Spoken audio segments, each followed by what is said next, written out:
విత్తనాన్ని పెడుతున్నారు, దాంట్లో ఖర్చు ఎక్కువ లాభాలు తక్కువ తెలియక మనం చేసుకుంటాం. డాక్టర్లందరూ చెప్పారు, కానీ దానికంటే ఆ రేటు కంటే తక్కువ ఖర్చులో ఎక్కువ బలాన్ని పోషకాలు ఇచ్చే ఆహారాలు చాలా ఉంటాయి.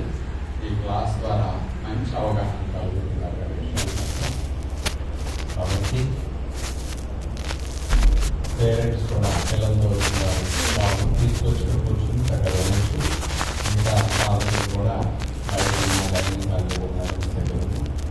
త్వరగా ఈశ్వర మహాగ్రామాలు 8:20 క్లాస్ త్వరగా రాగలని విజ్ఞప్తి. ఆశీర్వాసులందరికీ నా హృదయపూర్వక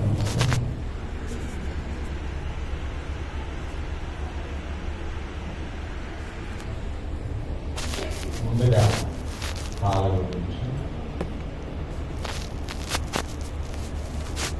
పాల ద్వారా మనకి బాడీకి కాల్షియం కావాలని ఎక్కువగా పాలు త్రాగుతూ ఉంటాం. కాల్షియం ఎంత కావాలనే విషయానికి వస్తే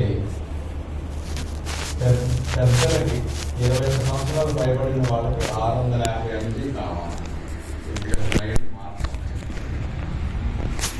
ఇది పెద్దలకి 650 mg కావాలి. 21 సంవత్సరాల వయసులో ఉన్న పిల్లలకి బాడీ కావాల్సిన కాల్షియం 1000 mg ఒక రోజు కావాలి. గర్భిణీల కంటే ఇద్దరి కోసం కావాలి కాబట్టి 1200 mg వరకు కావాలి. 1000 to 1200 mg చిన్న కాల్షియం, 1000 to 1200 mg గర్భిణీలు కావాలి. బాడీకి కాల్షియం అనేది పాలల్లోనే ఉంటుంది. పాలు త్రాగితేనే కాల్షియం వస్తుంది, పాలు త్రాగితే కాల్షియం అందదు అనేది ఎక్కువ మంది డాక్టర్లు చెప్తారు. ఇది కరెక్టే. పూర్వ రోజుల్లో పాలు తప్ప ఒక ఆహారం లేని పరిస్థితులు పూర్వం రోజుల్లో. కాబట్టి ఆ రోజుల్లో పాలు ఒక్కటే సోర్స్. ఆ రోజుల్లో పాలు ఫ్రీ కాబట్టి కొనుక్కోకుండా ఉచితంగా పాల ద్వారా కాల్షియం రావడం అనేది చాలా మంచి సదుపాయం పూర్వం రోజుల్లో. ఈ రోజుల్లో కూడా మీకు పేద కుటుంబం, సొంత పాడు ఉంది, మాకు ఇంకోటి కొనుక్కోవడం డబ్బులు లేవు, పాలు త్రాగడం కాల్షియం కోసం మంచి అవకాశమే. కానీ మనం ఖర్చు పెట్టి పాలు కొనుక్కునేటప్పుడు పాల కంటే తక్కువ రేట్లు ఎక్కువ కాల్షియం ఆహారాలు చాలా ఉంటాయి. మరి ఇంత కాల్షియం కావాలంటే మనందరం పాలు తాగాలనుకుంటున్నాం. మరి పాలలో ఎక్కువ కాల్షియం ఉందని డాక్టర్లు అందరూ చెప్తారు కదా. మరి పాలలో కాల్షియం బాగా ఉంది. మరి పాలిచ్చే గేదెలు, మరి పాలలో ఎక్కువ కాల్షియం అని మనకు వస్తున్నారు. మరి పాలు ఇచ్చే గేదెలు అవుతూ కాల్షియం కోసం ఏం తాగుతున్నాయి? అవి తనిచ్చే పాలల్లోనే అంత కాల్షియం ఉంటే తను తినే ఆహారాల్లో ఇంకా కాల్షియం ఎక్కువ ఉంటుంది. ఎంత ఉంటుంది చూద్దాం. చిక్కటి ఆవు పాలు పెతికినట్టు తీస్తే 118 మిల్లీగ్రాములు కాల్షియం ఉంటుంది. ప్యూర్ కౌ మిల్క్లో వితౌట్ వాటర్. అట్లాగే చిక్కటి గేదె పాలలో 121 mg కాల్షియం ఉంటుంది. కానీ మనకి ప్యూర్గా చిక్కటి పాలు దొరకవు. నీళ్ళు కలిపిన ఇళ్ళకనే ఎక్కడికో చోట అమ్ముతూ ఉంటారు. అందులో 70-80 mg కాల్షియం ఉంటుంది నీళ్ళు కలపడం వల్ల. ఆవు పాలకి నీళ్ళు ఎవరో కలపరు, ఎందుకంటే ఆవు పాలు స్వతహాగా పలసగా ఉంటాయి కాబట్టి నీళ్లు కలపకుండా ఇచ్చేస్తుంటారు. గేదె పాలకి మాత్రం నీళ్ళు కలపడం అట్లా ఉంటుంది. మరి పాలు త్రాగితేనే కాల్షియం వస్తుంది అంటున్నాం కదా. పాల కంటే తక్కువ రేటింగ్ ఎక్కువ కాల్షియం ఉన్న ఆహారాలు ముందే వచ్చిన చూద్దాం. ఇక గోరుచిక్కుడు కాయలు 100 గ్రాములు తీసుకుంటే 120 mg, 121 mg. గోంగూర 145 mg. శనగలు మామూలుగా 150 mg. బాదం పప్పులు 228 mg calcium. Soya beans 239 mg. ఉలవలు 269 mg. పాల కంటే డబుల్ ఇవన్నీ కూడా కాల్షియం. మెంతి కూర 274 mg. నీళ్ళు కలిపిన గేదె పాల కంటే 3 times కాల్షియం ఎక్కువ మెంతి కూరలో. తోటకూర 330 mg. రాగులు మిల్లెట్స్ అన్నిటికంటే రాగుల్లో కాల్షియం ఎక్కువ ఉంటుంది 364 mg. పాల కంటే 3 times కాల్షియం రాగుల్లో ఎక్కువ ఉంటుంది. ఇంకా మునగాకు 314 mg, పొనగంటి కూర 388 mg. పొనగంటి కూర ఎక్కువ కాల్షియం ఉంటుంది. ఇంకా కరివేపాకు 659, బాగా ఆకులు ఎక్కువ, కరివేపాకులో కాల్షియం ఎక్కువ అన్నింటికంటే. కానీ కరివేపాకు కారపొడి, కరివేపాకు పొడులు వంటల్లో వేసుకోవడం, చట్నీలో వాడుకోవడం అనేది కాల్షియం బాగా ఎక్కువ ఉంటుంది. అన్నిటికంటే టాప్ నువ్వులు 1283 mg, నల్ల నువ్వులు అయితే 1400 mg కంటే అబవ్ ఉంటుంది. అందుకని నువ్వులు అన్నిటికంటే కాల్షియం, ఆకుకూరలు కాల్షియం. అంటే పాల కంటే ఎక్కువ కాల్షియం ఉన్న ఆహారాలు ఎన్ని మనం తింటున్నాం రోజు చూడండి. అంటే పాలు ఫ్రీగా వచ్చినప్పుడు ఆ రోజులు ఇలాంటి కొనుక్కునే ఆహారాల స్తోమత లేదు, దొరికేవి కాదు. ఎందుకంటే మన గ్రాండ్ పేరెంట్స్ అందరూ పొలాల దగ్గర దెబ్బల మీద గుడిసెలు కట్టుకుని అక్కడే వ్యవసాయం చేసుకోవడం, 4 గేదెలు మేకలు కోళ్ళు పెట్టుకోవడం, అక్కడ పండిన ధాన్యాలు తినడం, అక్కడే కాపురాలు ఉండేవారు. ఒక ఊరు కనెక్షన్ కూడా ఉండేది కాదు ప్రయాణం. అలాంటి రోజుల్లో ఇవేమి బయటకు వెళ్ళి కొనుక్కోవడానికి దొరికే కాదు, డబ్బులు ఉండేవి కాదు. కాబట్టి ఆ రోజుల్లో పాలు బెస్టే. కానీ ఈ రోజుల్లో మనకి ఇన్ని అందుబాటులో ఉన్నప్పుడు పాలు అక్కర్లేదంటానికి కారణాలు, పాలు త్రాగాలి అంటే ఒక బిడ్డకి కాల్షియం కావాలి అంటే 800 ml పాలు ఇవ్వాలి. అంటే మీరు 1/2 లీటర్ పాలు ఇస్తున్నారు ప్రస్తుతం ఒక పిల్లవాడికి, పిల్లకి. అంటే మార్నింగ్ 1 గ్లాస్ పాలు, రాత్రికి ఒకసారి 1 గ్లాస్ పాలు ఇస్తారు పిల్లలకి. రోజుకి 1/2 లీటర్ పాలు ఇస్తారు ఒక్కొక్కరు. 1/2 లీటర్ పాలు త్రాగితే కాల్షియం ఇంకా బాడీకి అందట్లా. అదే చూడండి 800 ml పాలు తాగాలి ఇప్పుడున్న లెక్కల ప్రకారం. అయితే ఒక పాలే కాదు కదా, పాలతో పాటు అందులో పోస్ట్ హార్లిక్స్, కాంప్లాన్ ఇట్లాంటివి వేయాలి, పంచదార వేయాలి. ఇవన్నీ ఖర్చు చూస్తే మరి ఎంత కాస్ట్ అవుతున్నారు. మరి ఒక్కొక్కరికి 50 రూపాయలు పైన ఖర్చు అవుతుంది. లీటర్ పాలు 60-70 రూపాయలు. ఇవన్నీ కలిపితే 50-60 రూపాయలు ఖర్చు పెట్టాల్సి వస్తున్నారు ఒక పిల్లవాడికి. 2 పిల్లలుంటే 100-120 రూపాయలు కేవలం కాల్షియం కోసం. ఇంకొక వాస్తవం ఏంటంటే కాల్షియం మీరు పాల ద్వారా అందించినప్పటికీ విటమిన్ డి కనుక లోపిస్తే మీరు తీసుకున్న ఆహారంలో పాలల్లో ఉన్న కాల్షియం ఒంట్లోకి, బ్లడ్లోకి వెళ్తుంది, దొడ్లోకి వెళుతుంది అన్నమాట.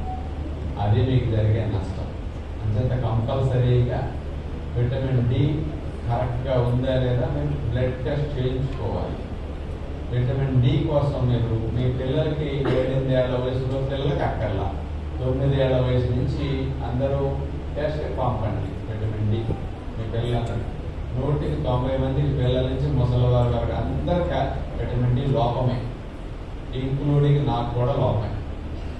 నేను కూడా విటమిన్ డి టాబ్లెట్ వేసుకుంటున్నా 4 ఏళ్ళ నుంచి.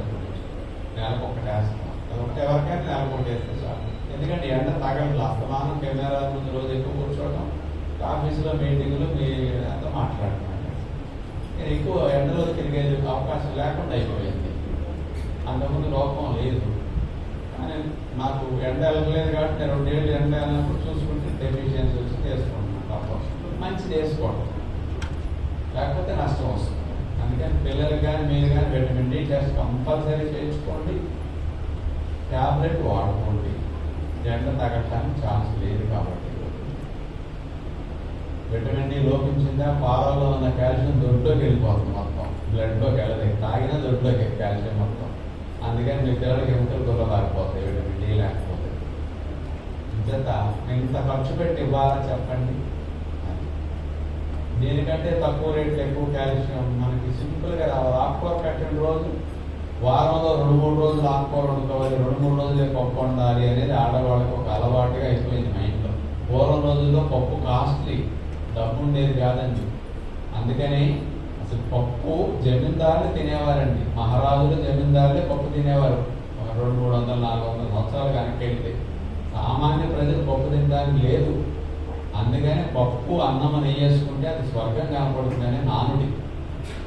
అందుకని సామాన్య ప్రజలు రోజు పప్పు తినరు, రోజు నెయ్యేసుకోలేరు. కాబట్టి పెళ్లి కన్నా అన్నం పప్పు నెయ్యి పెడితే పెళ్లి భోజనం కింద గొప్ప భోజనం పెట్టినట్టు. అందుకని బాబు నువ్వు గొప్ప అన్నం ఎప్పుడు పెడతావరా అంటారు. అలా అన్నం ఎప్పుడు పెడతావు ఆయన అన్న అంటే నీ పెళ్ళి ఎప్పుడని అర్థానికి ఏంటి? గొప్ప అన్నం ఎప్పుడు పెడతారు ఇంట్లో అంటారు కదా. పప్పు అన్నం ఎందుకు వచ్చింది అప్పుడు అర్థమైందా? ఆ రోజుల్లో పెళ్లికి పప్పు అన్నమే పెట్టేవారండి. రోజు గింజన్నం తినేవాడు పప్పు నెయ్యేసి అన్నం పెడితేనే పండగలా ఉండేది పెళ్లి భోజనం.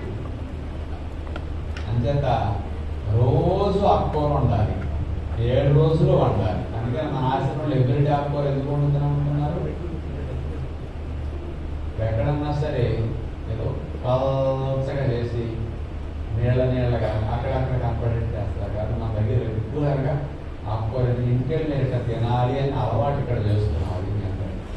అది 7 రోజులు వండండి. ఆకుకూర తింటే కాల్షియంకి ఆకుకూర ద్వారానే 5-6 రూపాయలు ఆకుకూర పిల్లలకి పెడితే చాలా. అప్పుడు ఆకుకూర బాడీకి సగం పైగా కాల్షియం వెళ్ళిపోతుంది. పెద్దలు అనుకోండి ఇంతకప్పుడు ఆకుకూర తింటే చాలు. 200 గ్రాములు ఉడికిన తర్వాత ఆకుకూర తింటే చాలు. ఇప్పుడు నేను రోజు 250 గ్రాములు 300 గ్రాములు ఆకుకూర తింటాను. ఒక ఆకుకూర ధరలే కాల్షియం సరిపోతుంది. డాక్టర్ ఒకటి తినేస్తే చాలు. పిల్లలకైనా కదా పొరగంటు కూరంటాడు. అందుకని బెస్ట్ ఆకుకూర కాల్షియం కోసం, విటమిన్స్ అన్నీ ఉంటాయి. బోను కావాల్సిన మొత్తం ఆకుకూరలో ఉంటాయి. నువ్వులు పెట్టారనుకోండి భోజనం అయిన తర్వాత, ఇప్పుడు మీకు ఈ తెల్ల నువ్వులుండో నల్ల నువ్వులుండో కూడా మీరు వెళ్ళేటప్పుడు బయట కొనుక్కోవడానికి ఏర్పాటు చేస్తారు. స్టోర్ ఒకటి పెట్టారు, స్టోర్. అందులో చాలా బాగున్నాయి నువ్వులు. ఎంతవరకు ఇప్పుడు కర్జోలం తెలుసా నువ్వులు అంత టేస్ట్గా నేను తిన్నాను. వాళ్ళు చేసిన టెక్నిక్ చాలా బాగుంది, ఐడియా. అందుకని అవి రోజు భోజనం వైపు వండిస్తే ఫుల్ కాల్షియం. పెద్ద సైజు నువ్వులు ఉండే కనుక తింటే, ఆకుకూర ఉపయోగం తింటే అసలు కాల్షియం మాత్రం జీవితం వేసుకోగల కాల్షియం మీకు ఎక్కువైపోతుంది. అంత మంచి సోర్స్ అన్నమాట. తక్కువ ఖర్చులు భోజనం తిన్నాక పిల్లలకి స్వీట్ పెట్టినట్టు అవుతుంది. ఇండైరెక్ట్గా కాల్షియం టాబ్లెట్ లేకుండా మెడిసిన్ లాగా కాల్షియం సప్లిమెంట్ న్యాచురల్గా వెళ్ళిపోతుంది. ఆకుకూర ఇటు నువ్వులు పొడి కూడా చేసి కూరల్లో వేయండి, ఫ్రైల్లో వేయండి, అన్నింటిలో ఏదో రూపంలో నువ్వుల పొడి వాడుతున్నాండి. కాస్త బాగా వెళ్ళిపోతుంది. పాలకి నువ్వులకి పోటీ ఇక్కడ చూడండి. డాక్టర్లు అందరూ పాలు చెప్పారు. ఏ డాక్టర్లో నువ్వులు చెప్పాలి. సత్యనారాయణ ఒక్కడే పాలు మానేసేయండి, పిల్లలకు కూడా ఇవ్వద్దని చెప్తాను నేను 30 ఏళ్ళ నుంచి. నువ్వులు వాడండి అంటాను నేను. మరి ఎంత తేడా ఉందని చూసుకోండి. నేను చెప్పిన దానికి డాక్టర్లు చెప్పిన దానికి కంపారిజన్ పోటీ ఇక్కడ. 100 grams milk 121 mg calcium, 100 grams నువ్వులు 1283 mg కాల్షియం. పూర్వం రోజులు 50 ఏళ్ళ నాటి నువ్వుల్లో 1400 mg కాల్షియం ఉండేది. కొంచెం తగ్గినాయి. రాను నేలలో సారం తగ్గడం వల్ల పంటల్లో మార్పులు రావడం వల్ల కాల్షియం తగ్గింది. అందుకని కొన్ని టేబుల్స్లో కొంచెం 1400 చిల్లర ఉంటుంది కాల్షియం, 1450 ఉంటుంది ఆశ్రమం. ఈ మధ్య లెక్కలన్నీ గవర్నమెంట్ మార్చారు. ఈ మధ్య మళ్ళీ లెక్కలు కొలిసే ఆహారాలు ఎందుకంటే చేంజ్ అయ్యింది. 50 ఏళ్ళ నుంచి లెక్క ఒకటి, ఇప్పుడు 2-3 ఏళ్ళు 4 ఏళ్ళకి లెక్కలు వచ్చినాయి. 1283 mg కాల్షియం. ఎక్కడ 121 mg, ఎక్కడ 1283 mg. ఎన్ని రెట్లు ఎక్కువ కాల్షియం తీసుకోండి పాల కంటే నువ్వులు. అందుకని ఇంత డిఫరెన్స్ ఉంది. కాబట్టి ఏనాడో మన ఋషులు పాలు చెప్పాలా, నువ్వులు ఉండబెట్టడం ఆచారం పెట్టాలి. అందుకని అమ్మాయి పెద్ద మనిషి అయితే ఆ ఫంక్షన్లో, మెచ్యూర్ ఫంక్షన్లో నువ్వులు ఉండబెడతారు. అందుకని అంటే అమ్మాయికి ఈ రోజు నుంచి నువ్వులు ఉండ తినాలి అని ఆచారం. కొబ్బరి వేసి పెడతారు. కొబ్బరి తింటే బుర్ర పెరుగుతుంది, నువ్వులు తింటే శరీరం పెరుగుతుంది. పిల్ల పెద్ద మనిషి ఏంటంటే శరీరం, మైండ్, బ్రెయిన్ 2 పెరగాలి. పెద్ద మనిషి అంటే ఈ 2 పెరగడానికి నువ్వులు చిన్న 2 పెడతారు. ఏ డాక్టర్లు సైంటిస్టులని వాళ్ళు పదాలు భూమి మీద పుట్టినప్పుడే మన ఋషులు ఈ టెక్నాలజీ తెలుసుకొని నువ్వులు పెట్టేశారు ఆచారం. అది భారతీయ సంస్కృతి. అంటే ఋషుల యొక్క మేధాశక్తి ఎంత గొప్పదో చూడండి.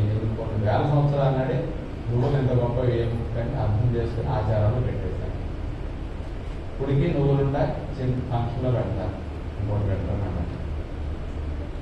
ప్రోటీన్ పాలలో ఎక్కువ అంటారు కానీ 3.6 గ్రామ్స్. ప్రోటీన్ 21 గ్రామ్స్ అంటే 7 times ఎక్కువ పాల కంటే నువ్వుల్లో ప్రోటీన్. ఐరన్ పాలలో ఏమి లేనట్టు లెక్క, 0.16 అంటే లేనట్టు లెక్క.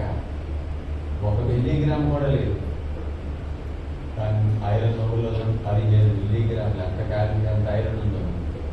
ఫాస్ఫరస్ ఎముక తయారవ్వాలంటే కాల్షియం భర్త ఫాస్ఫరస్ భార్య రెండు కలయిక ఎముక. 87 mg చాలా తక్కువ ఉంది పాలలో. 750 mg దాకా కావాలి ఫాస్ఫరస్ బాడీ రోజుకి, కానీ పాలలో చాలా తక్కువ. కానీ అదే ఫాస్ఫరస్ 754 mg ఉంది నువ్వులు. ఎముక కోసం కాల్షియం రిచ్, ఫాస్ఫరస్ రిచ్ రెండు మెయిన్ కావాలి. బలం, పాలు భలే బలం అంటారు. చిక్కటి పాలు 107 నీళ్ళు కలపని గేదె పాలు, నీళ్లు కలిపిన గేదె పాలు 80-90 శక్తి. కానీ ఇక్కడ చూడండి 519 నువ్వుల బలం. కొలెస్ట్రాల్ పాలల్లో ఉంది 10 mg, కొలెస్ట్రాల్ నువ్వుల్లో 0. నువ్వులకే కొలెస్ట్రాల్. ఫైబర్ కావాలి, పాలల్లో 0, నువ్వులతో 17 గ్రాములు ఫైబర్. నువ్వులతో పోలిస్తే పాలకి డిపాజిట్లు కూడా దక్కల. ఎలక్షన్స్లో అంటారు కదా, డిపాజిట్లు కూడా కళ్ళంతాయి. పాల పార్టీకి డిపాజిట్లు కూడా కళ్ళంతాయి. నువ్వులు అంత గొప్పవి. అందుకని ప్రతి ఇంట్లో నువ్వులు కాస్త వంట చేసి పెట్టడం, నువ్వులు పొడి వాడడం, ఆకుకూర రెగ్యులర్గా ఉంటుంటే జీవితంలో ముసలివాళ్ళకి కానీ పిల్లలకి కానీ అర్థవానికి గర్భవతి కూడా పాలు ఎక్కాలి. తెలియక మీ గీతకు పాలు ఇస్తే పాలు బాగా వస్తాయి చెప్పండి.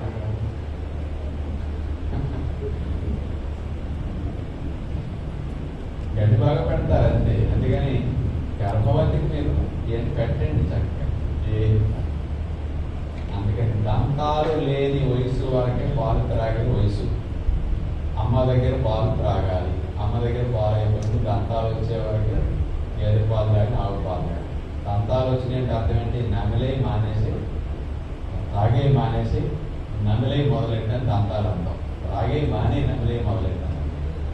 అందుకని మనం ఆకుకూరలో నువ్వులు ఇట్లాంటివన్నీ బాగా వాడాలి. అన్న ఆహారంలో కాల్షియం ఉంటుంది, కానీ బాగా రిచ్ మనం చెప్పుకున్నాం.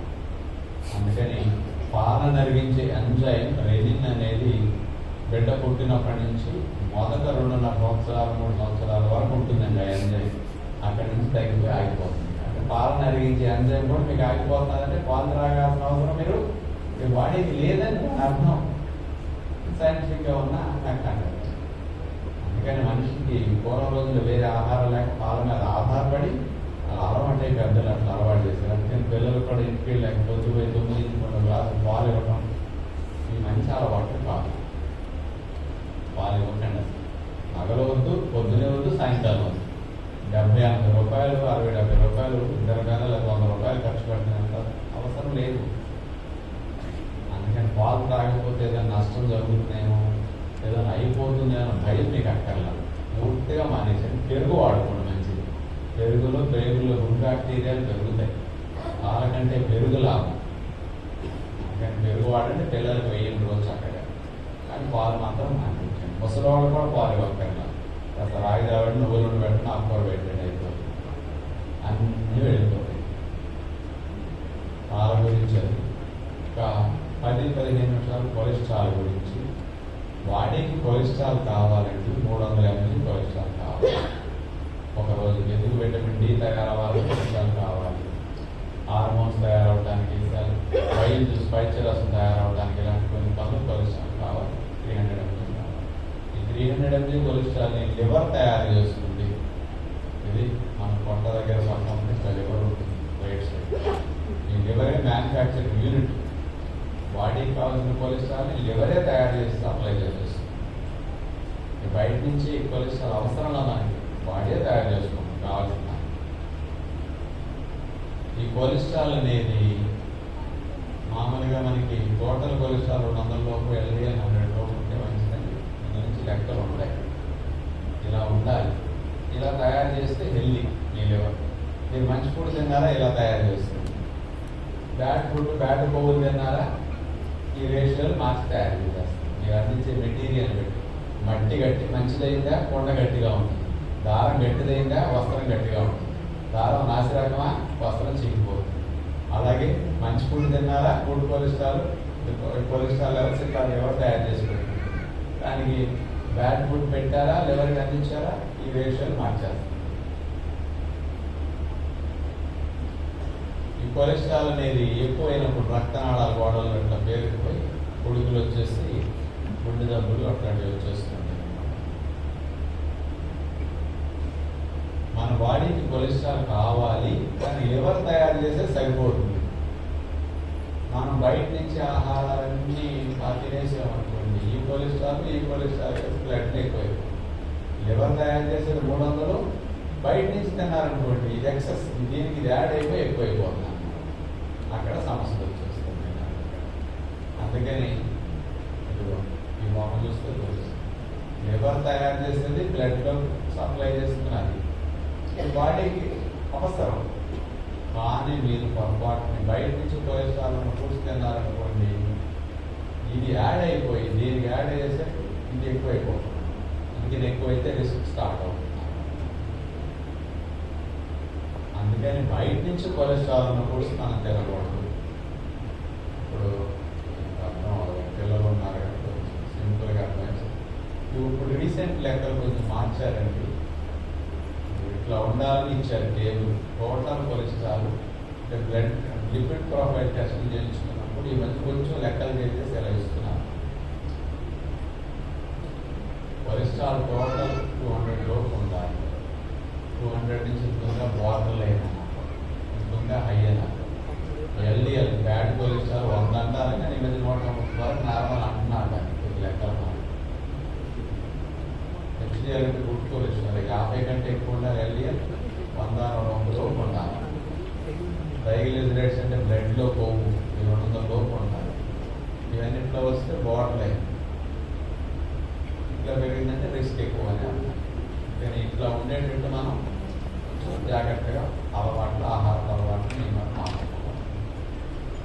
గుడ్ కొలెస్ట్రాల్, బ్యాడ్ కొలెస్ట్రాల్ అని 2 రకాలుగా చెప్తున్నారు కదా. హెచ్డిఎల్ కొలెస్ట్రాల్ని గుడ్ కొలెస్ట్రాల్ అని, ఎల్డిఎల్ కొలెస్ట్రాల్ని బ్యాడ్ కొలెస్ట్రాల్ అని అంటారు. ఎందుకు దీని గుడ్ దాని బ్యాడ్ అని ఎందుకు అన్నారు అంటే, ఎల్డిఎల్ కొలెస్ట్రాల్ అనేది రక్తనాళాల గోడల లోపల పేరుకుంటూ ఉంటుంది. అంచులో పేరుకునే అవకాశం కలుగుతుంది. ఈ కొలెస్ట్రాల్కి పేరుకునే గుణం ఉంటుంది. ఎక్కడ పేరుకుంటుంది? రక్తనాళం లోపల పొర, ఇది రక్తనాళం కాలవ. చూడండి, అంచమట పొర నున్నగా స్మూత్గా ఉంటే జారి వెళ్ళిపోతుంది. కొలెస్ట్రాల్ ఎల్డిఎల్ ఉన్న పేరుకోవడానికి ఛాన్స్ ఉండదు. అదే ఈ రక్తనాళాల లోపల పొర గరుకైపోతుంది, రఫ్ అయిపోతుంది. కొంతమంది పంచదార, ఐస్ క్రీము, కూల్ డ్రింకులు, చాక్లెట్స్ ఇట్లాంటి వైట్ ప్రోడక్ట్స్ ఎక్కువ తినేవాళ్ళకి ఆ ఇన్ఫర్మేషన్ వల్ల, అందులో ఉండే కెమికల్స్ వల్ల మీరు బయట మార్కెట్లో డ్రింక్స్, చిప్స్, ప్యాకెట్లు రకరకాల కోర్టు తింటుంటారు. వాటన్నింటినీ కలర్స్, ఫ్లేవర్స్, ప్రిజర్వేటివ్స్ చేస్తే యాడ్ చేస్తారు. కేకులు, బిస్కెట్లు, చాక్లెట్స్ ఇవన్నీ. ఆ తయారీలో వాడే కెమికల్స్ ఏం చేస్తాయి? లోపలికి వచ్చి రక్తనాళాల పొరని నున్నగా ఉన్నదాన్ని గరుగ్గా చేసేస్తాయి. గోడకి లప్పం పెట్టి కాపర్ కొట్టి ఆయిల్ పెయింట్ వేస్తే అట్లా జారిపోతుందో అలా నున్నగా ఉంటుంది లోపల. హెల్దీ అట్లా ఉంటాయి. కానీ ఈ పదార్థాలు పంచదార, ఇప్పుడు నేను చెప్పిన కూల్ డ్రింక్స్, ఐస్ క్రీమ్స్, చాక్లెట్లు, బిస్కెట్లు ఇలాంటివన్నీ తీసుకునే వాళ్ళకి ఆ పొర స్మూత్గా ఉంటేది రఫ్ అయిపోతుంది. యాసిడ్ ద్వారా కెమికల్స్ ఆ రఫ్గా ఉన్న ఎల్డిఎల్ కొలెస్ట్రాల్ అనేది పేరుకుపోతుంది. పేరుకునే గుణము కలదు కాబట్టి ఎల్డిఎల్ బ్యాడ్ కొలెస్ట్రాల్ అంటారు. పేరుకుంటే ఎల్డిఎల్, ఇక్కడ పేరుకుంటే ఎల్డిఎల్, అందుకని బ్యాడ్ అంటారు పేరుకుంటుంది. గుడ్ కొలెస్ట్రాల్ ఏం చేస్తుంది? నువ్వు పేరుకుంటే నేను ఊరుకుంటానా, రా బయటకు వెళ్దాం అని ఈ బూట్స్ని క్లీన్ చేసుకెళ్ళి బ్లడ్లో నుంచి ఖాళీ చేసేస్తుంది. లివర్ నుంచి దొడ్లోకి వెళ్ళేటట్టు చేస్తుంది హెచ్డిఎల్ కొలెస్ట్రాల్. ఈ ఎల్డిఎల్ని బూట్స్కి వెళ్ళి లివర్లో చేర్చి లివర్ నుంచి కింద మోషన్ వెళ్ళేటట్టు సహాయపడుతుంది అన్నమాట. అందుకని క్లీనింగ్ చేసే గుణము గలదు కాబట్టి హెచ్డిఎల్ గుడ్ కొలెస్ట్రాల్ అని, పేరుకునే గుణము గలదు కాబట్టి ఎల్డిఎల్ని బ్యాడ్ కొలెస్ట్రాల్ అని అంటారు అన్నమాట. Good bad difference. ఇంకొక బొమ్మ చూస్తే సింపుల్గా ఇది రక్తనాళాలను అడ్డంగా కట్ చేసాం. మనందరూ దొడ్లో చెత్త, ఇంట్లో చెత్త అన్ని కాంపౌండ్ లోపలంతా ఊడ్ చేసి కాంపౌండ్ వాళ్ళు బయట ఒక కుప్పలాగా వాస్తాం రోడ్డు మీద. ఎక్కడ మనం కుప్ప వేసినట్టే ఎల్డిఎల్ కొలెస్ట్రాల్ కుప్పలాగా పేరుకుపోతాం రక్తనాళ గోడలు. అంటే ఎల్డిఎల్ ఆ కుప్పలాగా పేరుకుపోతాం. రోడ్డు మీద చెత్త కుప్పలు మనం వేసి ఆ రోడ్డు మీద చెత్త కుప్పలు వేస్తే మున్సిపాలిటీ వాడు పార ట్యాలీ తీసుకొచ్చి దాన్ని ఊడ్చి క్లీన్ చేసుకెళ్ళిపోతారు, హెచ్డిఎల్ గట్ట క్లీన్ చేసుకెళ్ళిపోతారు. చెత్త కుక్కలు అంటే కొలెస్ట్రాల్ ఎల్డిఎల్ అంటే పేరుకుపోతే హెచ్డిఎల్ దాన్ని తీసుకెళ్ళిపోతాం బయట. అందుకని గుడ్ కొలెస్ట్రాల్ ఇది బ్యాడ్ కొలెస్ట్రాల్ కారణం అది అందుకని పిల్లలకి చాక్లెట్లు, బిస్కెట్లు, కూల్ డ్రింకులు, ఐస్ క్రీములు ఇట్లాంటి రెడీగా షాపుల్లో దొరికే ప్రొడక్ట్స్, ఎనర్జీ డ్రింక్స్ అని రాసిన ఇవి పేరు జాములు, సాసులు, వీటన్నింటిలో విపరీతంగా కెమికల్స్ కలుపుతారండి. వీటి వల్ల రక్తనాళాలు త్వరగా డ్యామేజ్. అందుకని పిల్లలకు 10-15 కూడా జబ్బులు వస్తున్నాయి. వీడియోస్ మీకు 4 days 11th వీడియో తినండి, 11th డే రండి, పిల్లలు కూడా తీసుకురావచ్చు. పిల్లలు ఎట్లా చచ్చిపోతారో చూపిస్తాను కూడా జబ్బులు. అంత ప్రమాదం ఆ ఫుడ్స్ వల్ల. కానీ అబ్బాయికి తెలియట్లేదు. ఆ పిల్లలు ఇష్టంగా బొట్టు పెట్టేస్తున్నారు. చేతుల పేరెంట్సే పిల్లలు చంపేసేటట్టు రక్తనాళాలు చిన్న ఏజ్లో పక్షపాతాలు వచ్చేస్తున్నాయి. పేరెంట్స్ మరి ఎల్డిఎల్ కొలెస్ట్రాల్ తగ్గాలి. అందుకని చెడ్డ కొలెస్ట్రాల్ తగ్గాలి, గుడ్ కొలెస్ట్రాల్ పెరగాలి. మీకు ఏ ఆహారాల్లో కొలెస్ట్రాల్ ఉంటుందని మీకు సందేహం ఉంది చెప్పండి. కొలెస్ట్రాల్ ఉండే ఆహారాలు ఏవి? ఏ ఆహారాల్లో కొలెస్ట్రాల్ ఉంటుంది? ఆయిల్, ఘీ, నెక్స్ట్ నాన్ వెజ్, ఇంకా చీజ్, స్వీట్స్, ఇంకా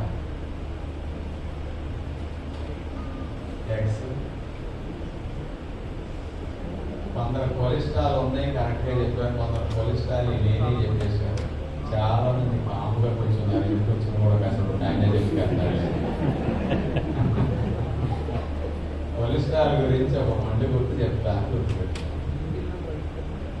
జీవితంలో కన్ఫ్యూజన్ ఉండకూడదు. ఏ ఆహారాలు ఉంది, ఏ ఆహారాలు ఏమంటే బట్టి పెట్టి 4 రూపాయలు మర్చిపోతాం. ఆహారాలపై ఇటు అటు ఇటు వెళ్ళిపోతాయి, జంప్ అయిపోతాయి. ఉన్నాయి లేని లిస్ట్ అసలు మైండ్లో పెట్టుకున్నాం. కన్ఫ్యూజన్ లైఫ్లో లేకుండా ఒక మండి గుర్తు.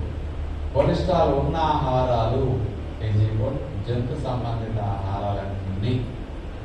జంతువు నుంచి ఏదొచ్చినా కొలెస్ట్రాల్ ఉంటుంది.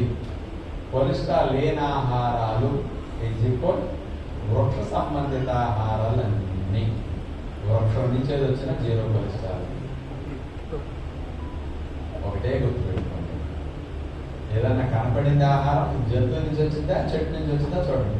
చెట్టా లేదనుకోండి, జంతువా ఉందనుకోండి, అయిపోయాయి. ఇక జంతువు నుంచి వచ్చినట్టు ఎంత కొలెస్ట్రాల్ చూడండి. ఆవు పాలు 10 mg కొలెస్ట్రాల్, గేదె పాలు అన్ని 100 గ్రాములు పోకాలి. ఇవన్నీ 12 mg గేదె పాలు. మేకడ 37 mg, చీజ్ 100 mg, వెన్న 215 mg, ఘీ 220 mg కొలెస్ట్రాల్, ఎగ్ 1.5 ఎగ్ ఇది. ఎందుకంటే 100 grams ఎగ్ తీయాలంటే 1.5 కోడిగుడ్లో 360 mg ఉంటుంది. 1 ఎగ్లో 220 mg కొలెస్ట్రాల్ ఉంటుంది. అంటే 1/2 kg మేకల్లో ఎంత కొలెస్ట్రాల్ ఉంటుందో 1 కోడిగుడ్లు అంత కొలెస్ట్రాల్ ఉంటుంది. 1 కోడిగుడ్డు ఇది కూడా 1/2 kg మేకడకి సమానం కొలెస్ట్రాల్. ఆ మేకడ వాడుకోమంటాం వంటల్లో, గుడ్డు మానేమంటాం. అందుకని 100 grams ఎగ్ అంటే 366 mg.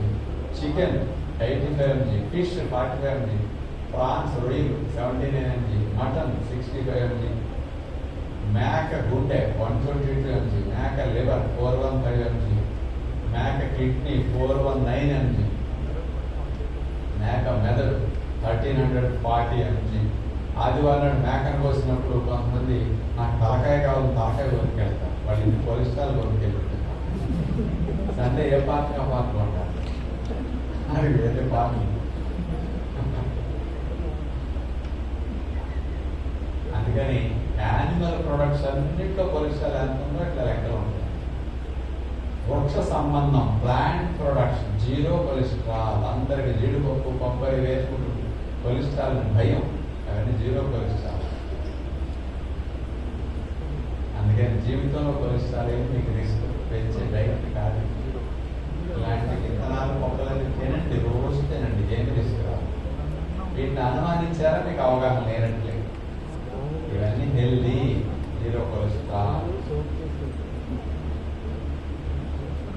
మీకు ఒక చిక్కు ప్రశ్న చెప్పాలి.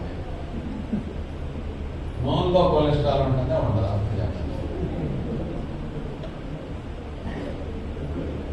ఏం చెప్తే ఏమంటారని జనాలు ఏం మాట్లాడతారు? చెప్పండి, ఉంటుందా ఉండదా? చాలా మంది టీవీల్లో మా ఆయిలే కొనుక్కోండి, మా ఆయిల్ జీరో కొలెస్ట్రాల్ అని చెప్పి అమ్ముతారు. వాళ్ళ ఆయిల్లో కొలెస్ట్రాల్ లేదంటే మిగతా ఆయిల్స్ లో కొలెస్ట్రాల్ ఉన్నదే అని అర్థం. అలా చెప్పేస్తే మనం కొనేసుకుంటాం. వాస్తవం ఏంటంటే ఏ ఆయిల్లోనూ కొలెస్ట్రాల్ ఉండదు. అన్ని ఆయిల్స్ జీరో కొలెస్ట్రాలే. అబ్బా, రాజుగారు ఎంత శుభవార్త చెప్పారండి. ఆశ్రమంలో వారం రోజులు తింటా, ఇంటికి వెళ్ళి ఆయిల్ పూర్తిగా మానేద్దామని నిర్ణయించుకున్నాం. ఈ శుభవార్త నాకు కొంచెం వేసుకున్నా పర్లేదని ఊరికి వచ్చిన అని ముచ్చట పడుతున్నారు. ఆయిల్ చెట్టు నుంచి వచ్చిందా, ఆయిల్ జంతువు నుంచి వచ్చిందా? చెట్టు నుంచి వచ్చింది. చెట్టు నుంచి వస్తే కొలెస్ట్రాల్ ఉంటుందా? మనం వాడేది వేరుశనగ నూనె. వేరుశనగ పప్పులో జీరో కొలెస్ట్రాల్ అయితే వేరుశనగ నూనెలో కొలెస్ట్రాల్ ఎట్లా వస్తుందండి? నువ్వుల నూనె, ఆవ నూనె, ఏ నూనెలో కొలెస్ట్రాల్ ఉందండి? కొబ్బరి నూనె అన్నీ జీరో కొలెస్ట్రాల్. ఇది యథార్థం.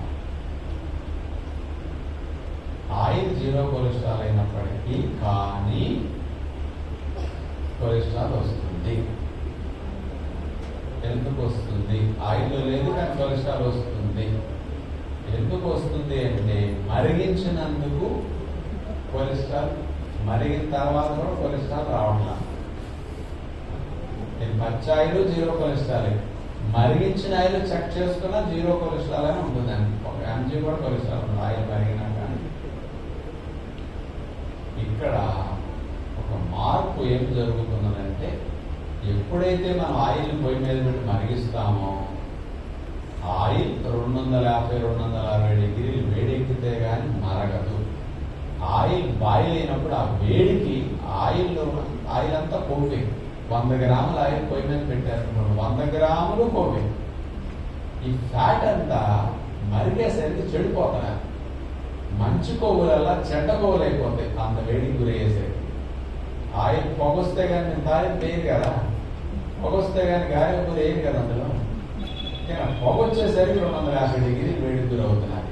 ఆ 250 డిగ్రీలు వేడంటే మనం పొయ్యి మీద పాలు నీళ్ళు మరిగినప్పుడు వేడి 100.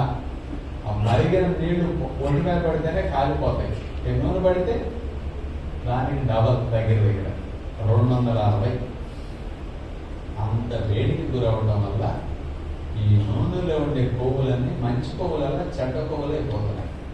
మంచి కుక్కల్లా పిచ్చి కుక్క అయినట్టు ఎగ్జాంపుల్ చెప్పాలంటే. ఈ చెడ్డ కొవ్వులు మనం బజ్జియో సమోసానో పూరియో అప్పడాలో నూనెలు వేసి తింటామనుకోండి, వీటి ద్వారా ఈ చెడ్డ కొవ్వులు లోపలికి వెళ్ళిపోతున్నాయి.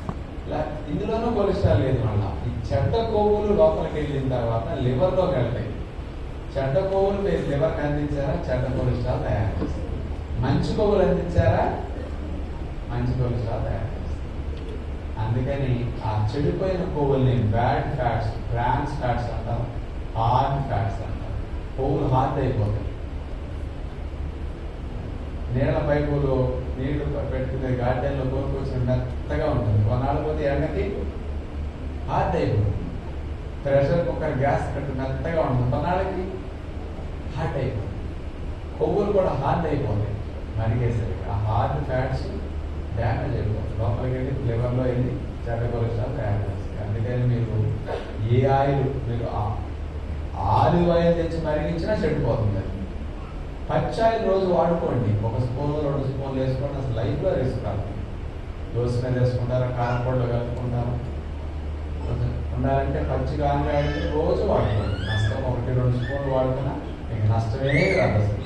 అసలు లైఫ్ టైం వాడుకున్నా నష్టం రాదు. కానీ మరిగేసరికి తేడా వస్తుంది. మంచి ఆయిల్ మరిగించినా చెడిపోతుంది. అందుకని మీరు రేట్ ఎక్కువ పెట్టిన ఆయిల్స్ కొనుక్కుంటున్నారు కొంతమంది మంచిదని. ఏ ఆయిల్ మరిగినా చెడు. అందుకని గుండె జబ్బులు పర్సంటేజ్ జనాలకి ఎన్ని ఆయిల్ మార్చినా పర్సంటేజ్ తగ్గల చూసుకోండి. సంవత్సరం కొన్ని జబ్బులు పర్సెంటేజ్ ఎందుకు పెరుగుతున్నది? ఆయిల్ గ్రాండ్ మార్చేవాళ్ళు కూడా అంటే కారణం అదన్నమాట. బయటకు తీసుకెళ్ళాము కొంచెం. మనకి అలాంటి రిస్క్ రాకుండా కొద్దిగా ఆయిలే మానేస్తే మంచిది. అందుకని ఏ ఆయిల్ వాడద్దు. నేను వాడాలంటే మీ ఇష్టం, అది ఏ ఆయిల్ వాడుకుంటారో వాడుకోండి. ఈ ఆయిల్ మంచిదని నేను రికమెండ్ చేయండి. ఎందుకంటే ఏ ఆయిల్ అయినా చెడిపోతుంది. ఇంకొక విషయం ఉంది. వృక్ష సంబంధమైనవన్నీ జీరో కొలెస్ట్రాల్, కానీ కొలెస్ట్రాల్ ఇచ్చే ఆహారాలు 100లో కొన్ని ఉన్నాయి. అవి ఏంటో తెలుసా? తెల్లటి బియ్యము జీరో కొలెస్ట్రాల్, పంచదార జీరో కొలెస్ట్రాల్, మైదా, తెల్లటి బియ్యం పిండి, కార్న్ఫ్లోర్, బొంబాయి రవ్వ, ఉప్పు రవ్వ, ఈ వైట్ ప్రొడక్ట్స్ ఉన్నాయి. ఇవన్నీ జీరో కొలెస్ట్రాల్. కానీ ఇవి తిన్నారనుకోండి, వీటి ద్వారా మీకు కొలెస్ట్రాల్ వస్తున్నారు. ఈ తెల్లటి పదార్థాలన్నీ స్పీడ్గా అరిగిపోయి స్పీడ్గా చక్కెరగా మారుతాయి. అంత చక్కెర ఒక్కసారి బ్లడ్లోకి వెళితే రక్తంలో చక్కెరని 120 లోపు ఫాస్టింగ్లో తిన్నాక 120 లోపు నియంత్రించడం కోసం అరవట్లేదు. కూర్చోనమ్మా, కూర్చోనమ్మా, అరవట్లేదు, ఇబ్బంది లేదు, కూర్చోండి. ఈసారి అయితే శుద్ధిగా బాగా ఇబ్బంది పెట్టాం, పర్లేదు, కూర్చోండి కూర్చోండి. ఏం లేదు, కంటిన్యూస్గా అట్లా అడిగితే డిస్టర్బ్ అవుతాను. బయట నుంచి అయినా వినొచ్చు మీరు. కూర్చోండి. మనకి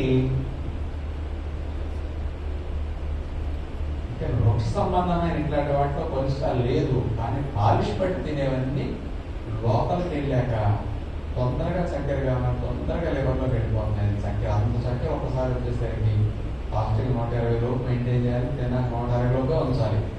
మిగతా చక్కెర అంతా ఎక్కువైపోతుంది. ఎక్కువైన చక్కెర అంతా బాడీ లివర్ ఏం చేస్తుంది, కొలెస్ట్రాల్గా మార్చేస్తున్నారు. అందుకని మీరు వైట్ ప్రోడక్ట్స్ తిన్నారంటే వాటికి కొలెస్ట్రాల్ ఎక్కువ వస్తుంది. అందుకని గుండె జబ్బులు వచ్చిన వాళ్ళందరూ ఆయిల్ మానేస్తారు, నెయ్యి మానేస్తారు, కానీ వైట్ రైస్ మానేయరు. వైట్ రైస్ గుండె జబ్బులు ఎక్కువ వస్తాయి. తెల్లటి ఇడ్లీ మానేరు, గుండె జబ్బులు ఎక్కువ వస్తాయి. తెల్లటి ఇప్పుడు దోశలు మానరు. ఆయిల్ లేకుండా దోశలు వేసుకుంటున్నారు. ఆయిల్ లేకుండా దోశ కన్నా మీకు కొలెస్ట్రాల్ వస్తాయి. వైట్ ప్రొడక్ట్స్ పీచులు లేని ఆహారాలు చాలా డేంజర్. ప్రోటీన్ లేకుండా పిండి పదార్థాలు ఉన్నాయి వైట్ రైస్, ఇవి డేంజర్. అందుకని వైట్ ప్రొడక్ట్స్ని ఎక్కువ వాడకండి. వైట్ ప్రొడక్ట్స్ వాడారా, పిల్లలకి ఎక్కువ పెట్టారా, అది నేను 20 ఏళ్ళకి గుండె జబ్బులు వచ్చేస్తాను. ఇదేం లేవనుకుంటారు, ఎవరికి ఎప్పుడు ప్రాణం పోతుందో తెలియదు. 20 ఏళ్ళు హార్ట్ అటాక్, వాళ్ళు 13 చూపిస్తారు. పెళ్లి కూడా ఊరేగింపులు వెళ్తున్నాడు, హార్ట్ అటాక్ చేసుకోవాలి, చచ్చిపోతున్నాడు, వేలాడిపోతుంది. 5 సెకండ్లు కూడా పట్టు చచ్చిపోతాం. ఎన్ని పేషెంట్కి హార్ట్ అటాక్ వస్తే డాక్టర్ ట్రీట్మెంట్ చేస్తున్నారు. డాక్టర్ ట్రీట్మెంట్ చేసేటప్పుడు డాక్టర్ హార్ట్ అటాక్ చచ్చిపోయాడు. అక్కడ ఆపరేషన్ వైద్యం అయిపోయి పేషెంట్ చచ్చిపోయాడు, ఇద్దరు చచ్చిపోయారు. ఎన్ని రకాల పెళ్లి ఊరేగింపు, పెళ్ళైంది అరుంధతి నక్షత్రం వస్తున్నా పెళ్లి కూతురు 20 ఏళ్ళు హార్ట్ అటాక్. పెళ్ళి అరుంధతి నక్షత్రం చూసే చచ్చిపోయారు. వాళ్ళు బౌలిస్తున్నాడు హార్ట్ అటాక్. వాళ్ళు 20 పోతారు, 20 ఏళ్ళు హార్ట్ అటాక్.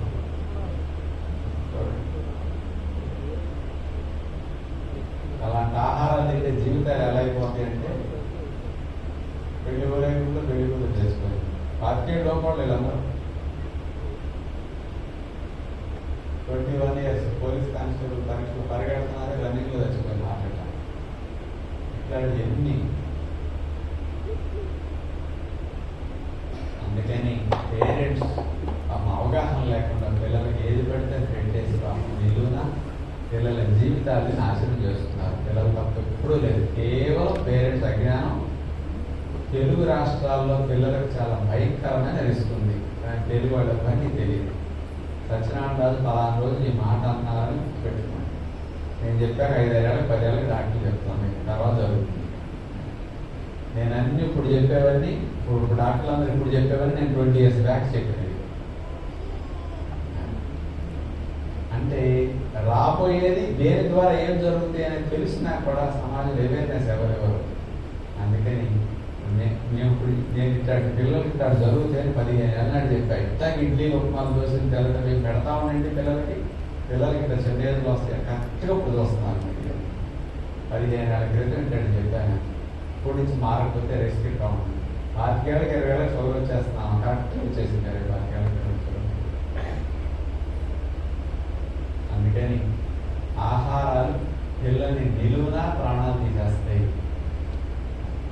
బాగుందని ఊరికే ఇవ్వటం, కూల్ డ్రింక్లు, ఐస్ క్రీమ్, చాక్లెట్లు, బిస్కెట్లు, కేకులు, జాములు, టేబుల్ మీద సాసులు, ఇవన్నీ ఇక్కడ జబ్బులకి ప్రమాదాలు. నున్నగా ఉంది రక్తనాళ లోపల కొలెస్ట్రాల్ ఉన్నా దారి వెళ్ళిపోతుంది. దాంట్లో ఉన్న పేరుకోదు, దారి వెళ్ళిపోతుంది, దోసుకుపోతుంది. చిక్కీలు అవసరం ప్లేట్లో పాకుతుంది. అడుగు నెయ్యి రాసాడు చూడండి, అది అంటుకోదండి. అది రాయకుండా ఏంటి అంటుకోదు. అంచమట పొర నున్నగా ఉంటే కొలెస్ట్రాల్ ఏం చేయలేదు. పొర డ్యామేజ్ అయ్యేటట్టు చేసేది, ఇంటర్నెట్ వచ్చేది చేసేది. ఇప్పుడు మార్కెట్లో కొంచెం బ్యాక్టీరియా మొత్తం మంచి చచ్చిపోతాయి ఇప్పుడు బయట ఫుడ్లు పెడతారు. అందుకని నాగేశ్వర రెడ్డి గారు గవర్నమెంట్కి రికమెండ్ చేశారు, సెంట్రల్ గవర్నమెంట్, స్టేట్ గవర్నమెంట్. ఏమంటే స్కూల్కి ఒక 1/2 కిలోమీటర్ దాకా, అది 500 మీటర్ల దాకా దగ్గర పిల్లలు కొనుక్కునే ఫుడ్ దొరకకూడదు. ప్యాకెట్లు, కేకులు, బిస్కెట్లు, చాక్లెట్లు, కూల్ డ్రింక్లు వేసి అమ్మకూడదు, దొరకకూడదు. పెట్టేది తీసేయమని రాశారు. ఎందుకంటే అక్కడ ఫుడ్ తినే వాళ్ళు పిల్లలకి ఇక్కడ బ్యాక్టీరియా చచ్చిపోవాలి, మంచి బ్యాక్టీరియా. అందుకని అలా అస్సలు ఎప్పుడన్నా పండగ పెళ్ళి ఒక రోజు ఎప్పుడన్నా పెడితే నష్టం. రెగ్యులర్గా పెడతారంటే టెస్ట్ ఎక్కువ ఆ పదార్థాలు. అందుకని అనిపించిన ఇంకా పిల్లల ఫోటోలు ఇప్పుడు 11వ తేదీ వీడియో ప్రజెంటేషన్ చూడండి. 10 ఏళ్ళ పిల్లలు 8 ఏళ్ళ పిల్లలు హార్ట్ అటాక్ చూపిస్తారు. ఇక్కడ పెడతాం, మళ్ళీ రిపీట్ అవుతాయి కాబట్టి వాళ్ళ వీడియోలో పెట్టారు. అందుకని ఇట్లాంటి వైట్ ప్రొడక్ట్స్ మానేసి, ఇక కోడిగుడ్డు గురించి. గుడ్డు శాకాహారం, గుడ్డు మాంసాహారం చెప్పాలి. కొంతమంది శాకాహారం ఉంటారు, కొంతమంది మాంసాహారం, ఇంకొంతమంది ఏదైతే మనకి తినాలి చెప్తాం. ఎవరు బాధ. కోడిగుడ్డు శాకాహారం కాదు. కాదు అంటానికి నేను 4-5 ఆధారాలు, 4-5 ఆధారాలు చూపిస్తాను. 4 ఆధారాలు చూడండి. శాకాహారము అయితే ఏ శాఖలకు కాసిన కోడిగుడ్లు? ఏ శాఖలకు కాసినాయి? చెట్టు కొమ్మలు కాసినాయా? కోడి గుడ్డి నుంచి వచ్చింది, అంతే కదా. మరి దాని డెలివరీ ప్రోడక్ట్ అది కదా. అందుకని శాకాహారం కాదు.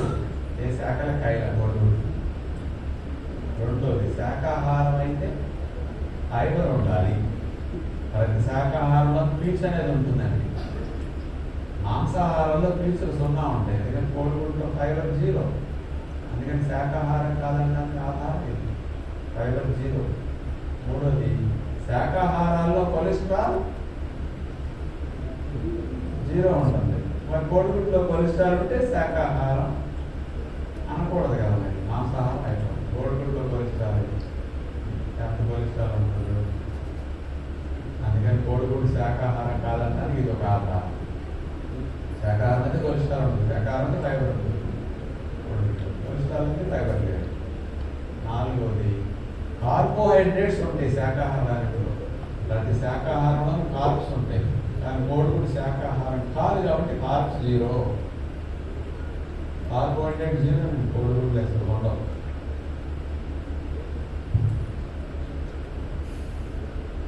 ఐదవది, కొంతమంది ఏమంటారు, కోడిగుడ్డు కానీ తెల్లైతే అది మాంసాహారం, కోడిగుడ్డు కానీ తెల్లకపోతే శాకాహారం. పిల్లలు పుట్టినప్పుడు పోయిన మనిషేగా. పిల్లలు పుట్టే మనిషి, పిల్లలు పుట్టిన వాళ్ళు మనుషులు కాదంటే. అట్లాగే ఇది పిల్లైనా పిల్లకపోయినా అంతే. అందుకని కోడిగుడ్డు శాకాహారం కాదు. కాబట్టి తినాలంటే తినొచ్చు, కానీ శాకాహారం అనుకోవడానికి మాత్రం లేదు. అది కోడి. ఇక కోడిగుడ్లో ఏముంటాయి బలాలు? ఒక కోడిగుడ్లో 72 శక్తి ఉంటుంది, 72 క్యాలరీస్ ఎనర్జీ. ఒక కోడిగుడ్లో 7 గ్రామ్స్ ప్రోటీన్స్ ఉంటాయి, 5 గ్రామ్స్ ఫ్యాట్ ఉంటుంది, కార్బోహైడ్రేట్స్ ఉన్నా ఉంటాయి. మెయిన్ కోడిగుడ్లో బలం ఇవే, ఈ మూడే మెయిన్ బలాలు కోడిగుడ్లు. ప్రోటీన్, ఫ్యాట్, ఎనర్జీ ఎంత కోడిగుడ్లో వచ్చేది మన దగ్గర తింటే. కొంతమంది ఎగ్లో వైట్ తింటున్నారు, కొంతమంది ఎగ్ మొత్తం తింటున్నారు. ఓన్లీ ఎగ్ వైట్ తింటున్నారు, ఎల్లో తింటున్నారు. కొంతమంది ఎగ్ మొత్తం తింటున్నారు. ఏది తింటున్నాడో ఏది వస్తాయి, తెల్లసోన్లు ఏమంటే పచ్చసోన్లు ఏమంటాయి. అంటే అక్కడ తినేవాడు ఉన్నారు కాబట్టి ఏ సోన్ తిన్నాడు ఏం వెళ్తాయో కూడా చెప్తే ఆ సంతోషిస్తారని అది చూపిస్తున్నాం. తెల్లసోనలో కోడిగుడి 72 శక్తి అండి. ఒక ఎగ్ 72 ఎనర్జీ. 72 ఎనర్జీలో 17 క్యాలరీలు వైట్లో ఉంటే 55 క్యాలరీలు ఎల్లోలో కలిపి. బలమంతా ఎల్లోలో ఉంటుంది, వైట్లో తక్కువ వెళ్తుంది. 72 డివైడ్ అయినప్పుడు ఎల్లోలో 55, వైట్లో 70. ఇక్కడ చిన్న కరెక్షన్ ఉంది, ప్రోటీన్ విషయంలో గుర్తుపెట్టుకోండి. 7 గ్రామ్స్ ప్రోటీన్ 1 ఎగ్లో.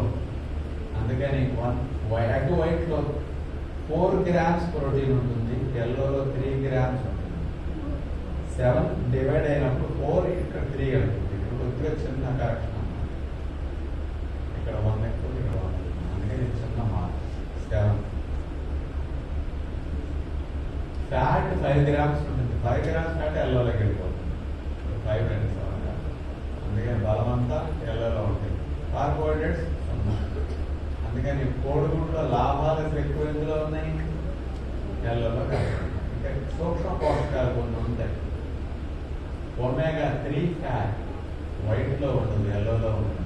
విటమిన్ ఏ వైట్లో ఉండదు, ఎల్లోలోనే ఉంటుంది. విటమిన్ ఈ ఎల్లోలో ఉంటుంది, వైట్లో లేదు.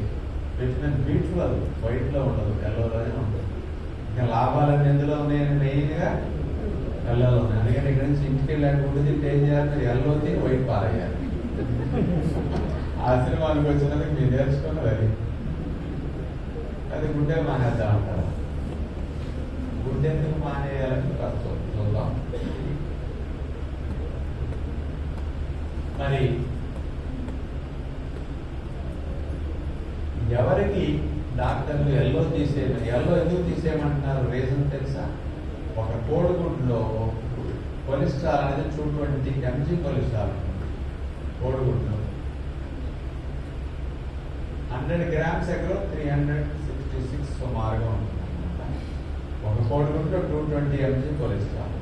ఈ 220 mg కొలెస్ట్రాల్ ఎల్లోలో మాత్రమే ఉంటుంది, వైట్లో ఉండదు కొలెస్ట్రాల్. అందుకే ఒక కొలెస్ట్రాల్ ఎల్లోలో ఉందని దాంతోనే డాక్టర్లు అందరూ మీరు గుడ్డు తిన్నప్పుడు ఎల్లో తీసేసి వైట్ తినమంటానికి ఇది రీజన్ అన్నమాట.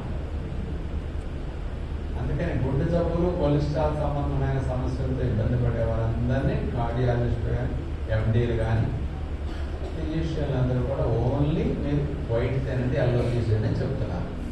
మరి వాళ్ళ వరకు వచ్చి ఇంట్లో ఎగ్ తినేటప్పుడు ఎల్లో తిని వైట్ తీసేస్తున్నారు. మరి ఇంట్లో మిగతా వాళ్ళందరూ ఎగ్ ఎట్లా తింటున్నారండి? ఎల్లో తీసి ఎల్లోతో పాటండి చెప్పాలి.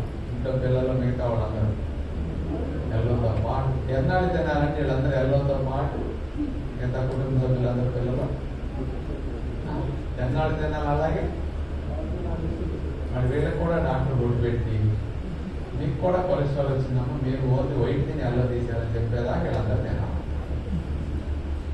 డాక్టర్ గారు ఆయన ఒక్కకే కదా బోర్డు పెట్టింది, ఆయన ఒక్కనే ఫాలో అవుతారు, మిగతా వాళ్ళందరూ తింటారు ఎల్లో. మరి పెద్దోళ్ళు ఎల్లో తీసేస్తున్నారు కదా గుడ్డు జబ్బులు వచ్చిన వాడి ఇంట్లో, మరి ఆ ఎల్లో ఏం చేస్తారమ్మా? పిల్లలకే పెడతారు. మీ ఎల్లోనూ వాడితే వాడెల్లోనూ 2 నెలలు పెడితే 440 mg కొలెస్ట్రాల్ ఏమవ్వాలి చెప్పండి? చిన్న ఏజ్లో ట్రబుల్స్ రావాలి. మనకు చెడన్నా తీసుకెళ్ళిపోతే పిల్లడు పడేయమ్మా, భార్యకి ఇష్టం ఉండదు అనుకుంటా డబ్బులు పెట్టుకున్నాక. అది అంతే. అంచేత మన నెలలో తీసుకెళ్ళి వాడికి పెట్టకూడదు, మంచిది కాదు. పిల్లలకి ఈ మధ్య గుడ్లు ఇంత మంచిగా ప్రచారం టీవీలో జరగటం వల్ల ప్రతి దాంట్లోనూ ఎగ్గపొడు, ఎగ్ ఆమ్లెట్లు, ఎగ్గ పొరుగు, ఎన్ని ఇంట్లో కామన్ ఎగ్గ కూరలు. బయట అయితే ఎగ్గ బోండాలు, ఎగ్గ పప్పులు, ఎగ్గ బజ్జీలు, ఎగ్గ దోశలు ఎంత అయిపోయింది. ఎగ్గ ఆవకాయలు వచ్చింది మార్కెట్. ఎగ్గ ఆవకాయకి ఎక్కడ నెంబర్ ఏమని చూపిస్తాను, ఎక్కడ తెచ్చుకోవాలి కావాలి. నేను 4-5 ఏళ్ల క్రితం అన్నా భవిష్యత్తులో ఎగ్గ ఆవకాయ కూడా పడతాడు ఎవడో. కరెక్ట్గా ఆవకాయలు వచ్చి 2 ఏళ్ళు అవుతున్నారు. ఎగ్గ ఆవకాయ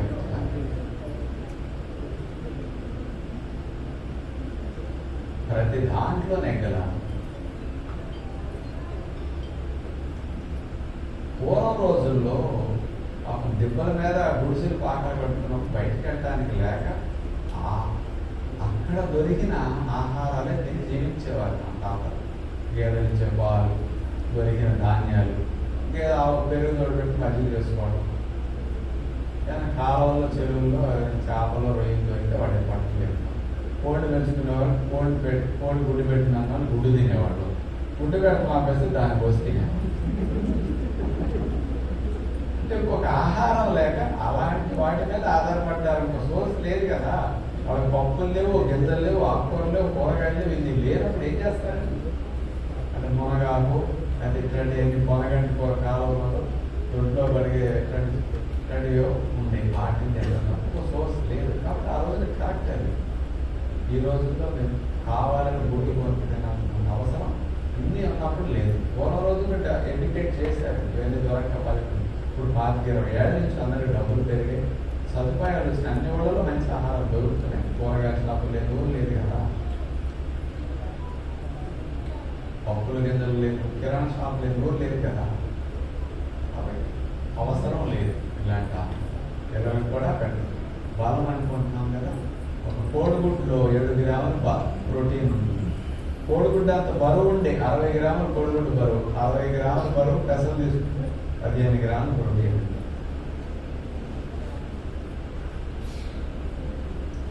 బాగా స్ప్రౌటింగ్ పొడవు విషయంలో చేస్తే కూడా ఏది పెరిగితే అనేది ఉంది, ప్రోటీన్ కూడా బాగా ఎక్కువ అవుతుంది. బలం 72 కోడిగుడ్డు. కోడిగుడ్డు అంత బరువు ఉండే గింజలు తీసుకుంటే 213 రెట్లు బలం ఎక్కువ కోడిగుడ్డు గంట గింజలు. నాకు డౌట్ ఉంది, నేను చెప్పాలి. మనందరికీ డాక్టర్లు గుడ్డు బలం అని చెప్తారు కదా. మరి అంత బలమైన కోడిగుడ్డు కదా, కోడిగుడ్డు భలే బలం కదా. మరి అంత బలమైన గుడ్డు పెట్టడానికి కోడి బలానికి ఏం తింటున్నారండి? అది గింజలు తిని గుడ్డు పెడుతున్నారు, మనం గుడ్డు తిని ఏం పెడుతున్నాము? కనీసం పిల్లలు కూడా పెట్టట్లేదు కదా, మనుషులు పిల్లలు కూడా పట్టుకోలేదు. అందుకని గుడ్డులు తింటున్నారు అందరూ. డాక్టర్ చెప్పినట్టు బూస్ట్ హార్లిక్స్ వాడుతున్నారు, మాంసం పెడుతున్నారు. అయినా ఎంతమంది పిల్లలు థైరాయిడ్ అండి, ఎంతమందికి పిల్లలు పీరియడ్స్ రావట్లేదు? ఆలోచించారు. అంత పౌష్టికాహారం పెట్టారు కదా. ఇన్నాళ్ళు విన్నారు, ఇక వదిలేయండి అన్నా నేను ఆ మాట. నేను చెప్పినట్టు గింజలు పెట్టినట్టు 2 నెలలు తిరగకుండా పీరియడ్స్ కరెక్ట్ అయిపోతాయి. ఏం పెట్టక్కర్లా. థైరాయిడ్ 2-3 నెలలు తిరగకుండా పోతుంది. హార్మోన్స్ మొత్తం ప్రొడ్యూస్ అవుతాయి. గుడ్డు మానేసి గింజలు పెట్టండి, ఆ డబ్బులు చివరికి అది పంపు. వాళ్ళు మౌత్ వాష్లు సబ్మిట్ చేయగలుగుతారు. ఆమ్లెట్ అంత కంపు వస్తుందని తెలుసు అందరికీ. ఎగ్ ఎంత వాసన అండి, ఎంత కంపు అనేది ప్రతి ఒక్కరికి ఆ కంపు చేరాకే ఉంది. అందుకని అంతంత అవసరం లేదు.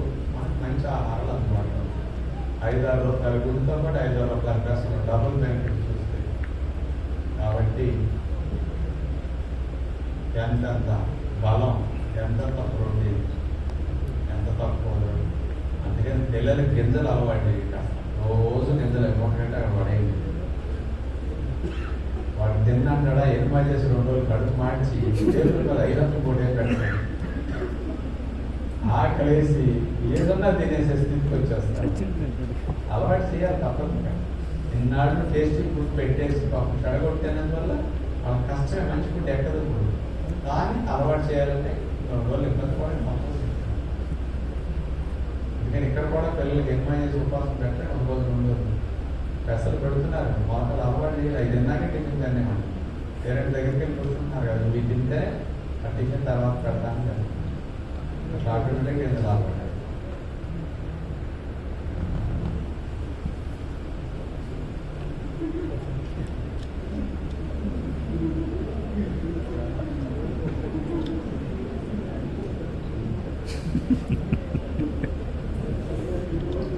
అందరూ మొఖాలు వెలిగిపోతున్నాయి.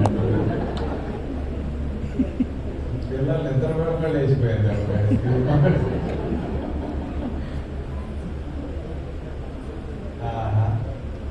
ఎంత బాగుంది.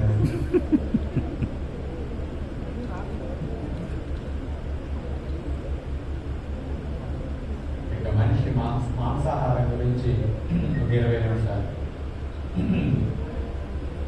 మనిషి మాంసాహార శాకాహార అంటే కొంతమంది శాకాహారం అంటారు, కొంతమంది మాంసాహారం అంటారు, కొంతమంది మనం రెండుని తినడానికైనా అంటుంటారు. కానీ మనిషి మాంసాహారి కాదు. మనిషి నిర్మాణం శాకాహార నిర్మాణము. శాకాహారం తినడం కొరకే మన బాడీ డిజైన్ అయిందని నేను 12 ఆధారాలు చూపిస్తాను.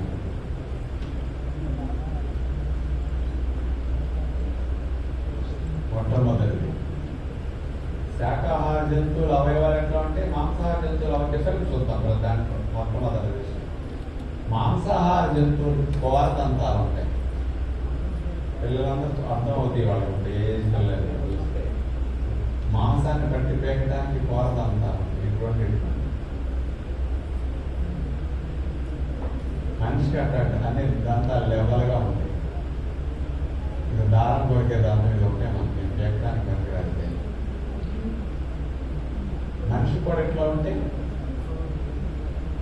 రాక్షసులు అంటారు. దాని వీటికి చూడండి, పై దంతం ఉన్న ప్లేస్లో కింద ఉండదండి. కింద దాని పక్కన ఖాళీ ఉంటుంది. ఇదంతా పైకి వెళ్ళి సందులో కూర్చొని గ్యాప్ అన్నది. ఇక్కడ గ్యాప్ ఉంటుంది, ఈ కూర్చోవడానికి ఇక్కడ గ్యాప్లు ఉంటాయి. జిమ్ చాక్గా ఉంటాయి. అట్లా మనిషిని కూడా కలిసిపోయి ఉంటుంది. కింద పైన ఒకటే లేవడే ఉంటుంది. పులి, నక్క, కుక్క, పిల్లి ఏ జంతువులుగా తీసుకోండి ఇట్లా ఉంటాయి. కానీ మనిషి మాత్రం గేదెలకి, ఆవులకి, మేకలకి ఇవన్నీ ఇట్లా ఉంటాయి. రెండవది, నమలే దవడ దంతాలు మనకి లెవెల్గా ఉంటాయి. జాంకాయ గింజలు కానీ తడి గడ్డి నవ్వుతాను చూడండి, ఎత్తేమి లేవు, ఒకటే లెవెల్ ఉన్నాయి అన్ని దవడ దంతాలు. ఇక్కడ చూడండి దవడ దంతాలు ఎట్లా ఉంటాయి, రంపపు కక్కులాగా ఉంటాయి. ఎముకలు పళ్ళ సందుల్లో వేసి నమిలిన పట నమలేయగలుగుతాయి, పరపర నవలేస్తాయి. ఎముకలు కూడా అట్లా ఉంటే గట్టికి దంతాలు. ఇక్కడ మన దంతాలు జామకాయ గింజలు కూడా సరిగా నవ్వలేవు. అందుకని ఎప్పుడైనా చికెన్ 65 తినేటప్పుడు కండదని నాకు ఎందుకు వస్తుంది అనుకోండి, దాన్ని కూడా ఒక్కోసారి కొరకలేక నమ్మలేక లోపల బొచ్చు బోనట్ట ఊరి అట్లా వేస్తారు. జాయింట్ దగ్గర నవ్వుతారు కొంతమంది, ఆ బొచ్చు ఊరుతారు లోపల.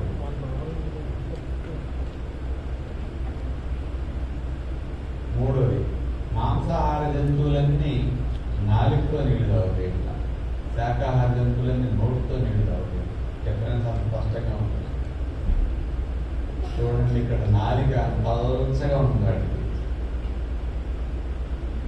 స్పూన్లా మెల్లికి చూసారు నాలిక. చూడండి, ఇదంతా అటు అదంతా ఎట్లా జిగ్జాగ్గా ఉండి ఎట్లా మ్యాచ్ అవుతున్నాయి చూడండి. అందుకే నోరు పోసుకుంటున్నాను. ఇవి నీళ్ళు తాగేవి దాన్ని నేను తాకట్ట అన్నం వస్తే నీళ్ళు నాలుగు మందమ్మ పలచగా ఉంటుంది, పొడవు ఉంటుంది నాలుగు. వాటి మాంసాహార జంతువులు. నాలుగోది, అంగుడు భాగం రఫ్గా ఉంటుంది. ఎముకలు 3 నెలల కొట్టుకుపోకనంత రఫ్ స్టక్ చేసుకుంటుంది. మనకి స్మూత్గా ఉంటుంది అంగుడు భాగం. పైనాపిల్ ముక్కలు, చెరుకు ముక్కలు లాంటిది కొట్టుకుపోతాయి. 5వది, లాలాజలములో ఎమైలేజ్ శాకాహారం తినాల్సిన జీవులన్నీ లాలాజలం అమైలేజ్ ఉండదు. ఇది గుర్తు.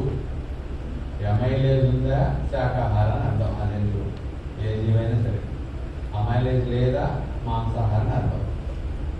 మనిషి లాలాజలం అమైలేజ్ ఉందంటే మనిషి శాకాహారం. మాంసాహారం కుక్క నాకు అమైలేజ్ ఉండదండి. ఎందుకంటే కార్బోహైడ్రేట్ డైజెషన్కి అమైలేజ్ కావాలి. మాంసాహారంలో కార్బ్స్ ఉండవు కాబట్టి దాన్ని డైజెస్ట్ చేసి ఎంజైమ్ అవసరం లేదు కదా, అందుకే వాటి నోట్లో పోతుంది. వాటి లాలాజలం ఉండదు. మనిషి శాకాహారి, కార్బోహైడ్రేట్స్ ఉంటాయి తినేప్పుడు, అందుకని అమైలేజ్ ఉంటుంది మనిషి. స్పష్టంగా ఉంటుంది. ఆరో విషయం, గొంతు వెడల్పుగా ఉంటుంది. అన్న వాయిటానికి గొంతు పెద్దగా ఉంటుంది. పచ్చి మాంసం ముద్దలు కూడా మింగేయడానికి అనుకూలం ఉంటుంది. మనకు సన్నటి గొంతు ఉంటుంది. శాకాహారం. పేగులు శాకాహార జంతువులన్నింటికి, శాకాహారం తినాలి అనే జంతువులన్నింటికి ప్రేగులు పొడవు ఉంటాయి. మాంసాహారం తినే జంతువులు ఏర్పడుతున్న వాటికి మాత్రం ప్రేగులు చిన్నగా ఉంటాయి. పేదలకి, మేకలకి, ఆవులకి, మనుషులన్నీ పొడవుగా ఉంటాయి ప్రేగులు. 20 అడుగులు పొడవు, మనకి 20 అడుగులు లెక్క. మనం వాటికి చిన్న పేగులు ఉంటాయి. కుక్కలకి, నక్కలకి, పురుగులు, సింహాలు. ఇక్కడ మాంసం జరగదు కాబట్టి డిజైన్ అట్లా ఉంటుంది. ఎంత ప్రతిదీ అంత క్లియర్గా ఉంటాయి సైంటిఫిక్గా చూస్తే. ఇవన్నీ నేను ఏరి ఇదిగో మనిషి మాంసాహారం వద్దు అంటాను. ఊరికే వద్దంటే కుదరదు కదా. ఏదో గురువు గారు మాంసాహారం మానేయమన్నారు, ఈ రోజు దర్శనంలో చెప్తే మానేది అన్నారు. స్వామి గురువు ఏదో మంత్రం తీసుకున్నాను కానీ మానేయమన్నారు, మానేస్తారు. పూర్వం రోజులు మాట్లాడు, ఈ రోజులో సైంటిఫిక్గా చెప్తాను. ఎందుకంటే ఇవన్నీ నేను తీసాను. డిఫరెన్స్ ఏముంటాయి? ఇది ఒక డిఫరెన్స్. మీరు కావాలని నెట్లో కొట్టండి. శాకాహార జంతువులు ప్రేగులు కూడా, మాంసాహార జంతువులు ప్రేగులు కొత్తగా ఉంటాయి. క్లియర్గా ఉంటుంది. యాసిడ్ స్ట్రాంగ్గా ఉంటాయి మాంసాహార జంతువులు శాకాహార జంతువులు కంటే. ఒట్లో యాసిడ్, స్ట్రాంగ్ యాసిడ్. మరిగించిన తర్వాత బాడీ వేడెక్కుతుంది. వేడిని కూల్ చేసుకోవడానికి మాంసాహార జంతువులు నోరు తెరిచి నోరుతో గాలి తీసుకుని కూల్ చేసుకుంటాయి. చూడండి, నాలుగంట బయట అంత పొడవ వచ్చిందంత బయట ఉంటుంది. నోరు ఎంత తెలుసుకుంటుంది చూడండి. గొంతు ఎంత పెద్దగా ఉంటుంది. దంతాలు అంత ఎట్లా ఉన్నాయి. ఇవన్నీ ఎముకలు కూడా నవలేయడానికి అట్లా ఉంటాయి. మనకు అట్లా ఉండవు. క్లియర్గా కనపడుతుంది. మన బాడీకి పరిగెత్తినప్పుడు వేడెక్కిన తర్వాత కూలింగ్ చర్మంలో ఉంటుంది. అందుకని గేదెలు, మేకలు పరిగెత్తిన నోరు తెరవాలి. మాంసాహార జంతువులన్నీ నాలుగు బయట పెట్టి గాలి చేసుకుని కూల్ చేసుకుంటాయి. కూలి డిఫరెన్స్ అట్లా ఉంటుంది. శాకాహార జంతువులు, మాంసాహార జంతువులు స్కిన్లో ఉండే డిఫరెన్స్.